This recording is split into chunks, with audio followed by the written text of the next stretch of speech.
Père, béni sois-tu pour tout ce que tu fais dans la vie de ton serviteur que je suis. Tu as dit dans ta parole que vous servirez à la mesure dont nous avons été servis. Ce soir, je suis devant ton peuple. Sers-moi afin que je puisse les servir. Merci Seigneur. Amen. Que Dieu vous bénisse. Je salue pour commencer les très chers membres du jury. Que Dieu vous bénisse. Si on peut s'unir pour acclamer le Seigneur pour leur vie. Amen, amen, amen, amen. Et je profite aussi pour honorer mon père, le docteur Victor Adeseyojou, que je voudrais aussi qu'on acclame tout ça. Jésus est la solution. C'est le thème qui nous unit tous ici. Nous allons entrer en clinique spirituelle. Je dirais que l'oxygène nous est donné, mais si nous refusons de respirer, nous allons tous mourir. On a eu une fois soif dans nos vies ici. L'eau dans une bouteille devant nous. Aussi longtemps qu'on va refuser de boire cette eau, nous n'allons jamais pouvoir étancher notre soif. On sait tous que Jésus est la solution. Mais est-ce que nous avons la clé d'activation de cette solution qui est Jésus-Christ? Nous allons tous ensemble dans le livre de Luc, chapitre 8, versets 43 à 44. La Bible nous dit, oh, il y avait une femme atteinte d'une perte de sang depuis 12 ans et qui avait dépensé tout son bien pour les médecins, sans qu'aucun ait pu la guérir. Verset 44, elle s'approcha par derrière et toucha le bord du vêtement de Jésus. Dis à ton voisin, le bord du vêtement. Au même instant, la perte de sang s'arrêta. Je vais descendre, excusez-moi. Au même instant, la perte de sang s'arrêta. Cette femme avait un problème. Elle a entendu parler que Jésus, qui est la solution, passait. Et elle a décidé d'aller toucher le bord de son vêtement. On sait tous que le bord d'un vêtement, c'est ce qui traîne. Beaucoup de personnes touchaient Jésus. Parce que quand nous suivons la lecture, la Bible nous dit que Jésus était pressé par la foule. Beaucoup touchaient sa tête. D'autres touchaient ses cheveux. D'autres touchaient son visage, sa poitrine, son corps. Mais cette femme, elle n'a même pas touché le corps de Jésus. Elle n'a fait que toucher son vêtement. Elle a été guérie.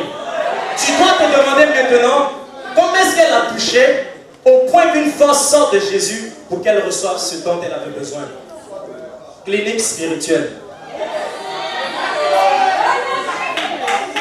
La Bible nous dit qu'avant de sortir pour aller toucher le pan de la robe, elle avait résolu en elle-même qu'en touchant, elle serait guérie. Et Jésus, nous savons tous, pour la plupart des personnes dont il a opéré les miracles dans la vie, il leur disait toujours à la fin, ta foi t'a sauvé. Et souvent avant de commencer, il leur disait toujours qu'il te soit fait selon ta foi. La femme a manifesté une clé d'activation de la solution, elle a manifesté la foi. Et la foi, il faut le savoir, elle implique beaucoup de choses. Je prends un exemple. Paul qui nous donne le mystère de la foi, quand il nous dit que la foi est un bouclier que nous devons prendre. Or, nous savons tous ici que le bouclier, c'est ce qui nous protège contre les traits du mal. C'est le bouclier qui prend les coups qui doivent nous faire mal à notre place. Et si nous devons porter la foi, sachant qu'en tant qu'enfant de Dieu, notre foi est manifestée par le cœur. Alors si tu dois avoir la foi, il faut te dire que ta foi va te faire traverser des épreuves. La femme a décidé de toucher le pan de la robe. Nous savons que c'est ce qui traîne. Je ne serai pas long. C'est ce qui traîne. Pour toucher ce qui traîne, tu dois t'abaisser. Or, on sait que Jésus était pressé par la foule. La première épreuve qu'a impliqué la foi de cette femme, c'était le fruit de l'esprit manifesté en elle, qu'on appelle l'humilité. Jésus a dit, vous êtes le sel de la terre. C'est un mystère que je te donne. Nos mères ici préparent la nourriture. On voit poisson dans sauce. On voit viande dans sauce. On voit condiment dans sauce. Mais le sel qui apporte la saveur, on ne le voit pas. Symbole d'humilité. En tant qu'enfants de Dieu, nous sommes ceux qui apportons la saveur dans ce monde. Et nous devons toujours être effacés. Jésus est la solution.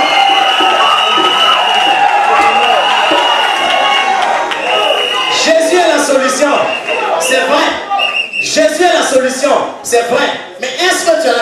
d'activation.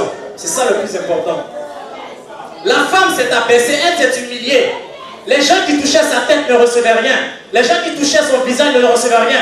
Parce qu'ils étaient au même niveau que lui. Or, ma Bible me dit que la main qui donne est toujours au-dessus de celle qui reçoit. La femme ayant compris ce mystère n'a pas été au même niveau que le Christ, mais elle s'est baissée et a touché le banc de sa robe. C'est là qu'intervient la deuxième épreuve. C'est là qu'intervient la deuxième épreuve. Jésus était pressé par la foule. Il était pressé par la foule. Tout le monde voulait le toucher. Et c'est l'épreuve de cette foule que cette femme a affrontée, au point de s'abaisser pour pouvoir toucher le pan de sa robe. Mais bien aimé, s'il est pressé par la foule, si elle est là en bas, elle veut toucher sa robe, certainement les gens vont lui marcher dessus. Donc en tant qu'enfant de Dieu, autour de nous, il y aura toujours impliquer l'humilité, elle va impliquer un autre fruit de l'esprit que j'appelle la tempérance ou la maîtrise du soi. Je ne serai pas long. Je te donne un dernier mystère pour m'arrêter. On est tous ici, à l'église. Satan, tu as vaincu, le feu sur toi. Satan, tu as vaincu, le feu sur toi. Paul nous donne la révélation de Jésus-Christ. Quand il nous dit dans 2 Corinthiens 3,17 que le Seigneur c'est l'Esprit Saint. Et la Bible nous dit n'attristez pas le Saint-Esprit. Nous savons que Satan est notre accusateur. Pendant que tu invoques le feu sur Satan sur terre, il est devant le trône de Dieu en train de t'accuser. Mais si ce Jésus qui est ton avocat, qui doit te défendre, si tu l'attristes là, comment est-ce qu'il va te défendre? Est-ce qu'il serait une solution pour toi? Est-ce qu'il serait une solution pour toi? Je te pose la question. Il ne sera pas une solution pour toi. Donc le plus important, ce n'est pas de savoir que Jésus est la solution, mais le plus important, c'est d'avoir la clé d'activation de cette solution que Jésus est. Que Dieu vous bénisse.